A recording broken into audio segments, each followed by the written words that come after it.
First నుంచి BJP board అని ఉంటే చాలు. ద్రవిడ పార్టీలు, ఉత్తర పార్టీ అని, హిందీ పార్టీ అని చెప్పేసి బయటకు తోలేస్తా ఉంటాయన్నమాట.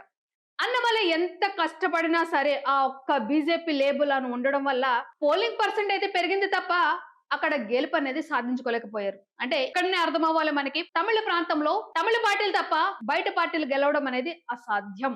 ఇక అన్నమలై గురించి మాట్లాడుకుంటే మనము ఒక ఐపీఎస్ ఆఫీసర్. సో అన్నమలై మే 2019లో హఠాత్తుగా రాజీనామా చేశారు ఉద్యోగానికి. ఎందుకనంటే నా జీవితం ఏ వైపుకి వెళ్ళాలో నాకు ఒక క్లారిటీ వచ్చింది కాబట్టి నేను రాజీనామా చేస్తున్నాను అని చెప్పేసి అన్నారు. ఆ తర్వాత 2020 కరెక్ట్‌గా 1 ఇయర్ తర్వాత బీజేపీలో చేరారు. ఎందుకు బీజేపీలోనే చేరుతున్నారంటే నా సిద్ధాంతాలు, బీజేపీ సిద్ధాంతాలు ఒకేలా ఉన్నాయి కాబట్టి నేను చేరుతున్నాను అని చెప్పేసి చెప్పారు. 2020లో బీజేపీలో చేరిన తర్వాత తమిళనాడు వైస్ ప్రెసిడెంట్‌గా అంటే ఆయన జాయిన్ అయిన కొద్ది రోజుల్లోనే అన్నమలైకు తమిళనాడు వైస్ ప్రెసిడెంట్‌గా ఒక పోస్ట్ అనేది ఇచ్చారు. తర్వాత ఎగ్జాక్ట్‌గా 1 ఇయర్‌కి తమిళనాడు బీజేపీ రాష్ట్ర అధ్యక్షుడు పదవి ఇచ్చారు. అది కూడా అత్యంత చిన్న వయసులో ఒక రాష్ట్రానికి అధ్యక్షుడు హోదా వచ్చింది కేవలం అన్నమలైకి మాత్రమే.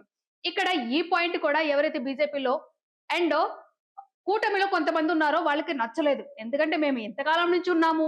నిన్న కాక మొన్నొచ్చినోడికి ఎందుకు ఇస్తారని చెప్పేసి అప్పటి నుంచి వాళ్ళకి ప్లస్ అంటే బీజేపీలో ఉన్న పెద్ద తలకాయలకి, అన్నమలైకి కూడా అప్పటి నుంచే క్లాషెస్ ఉన్నాయి.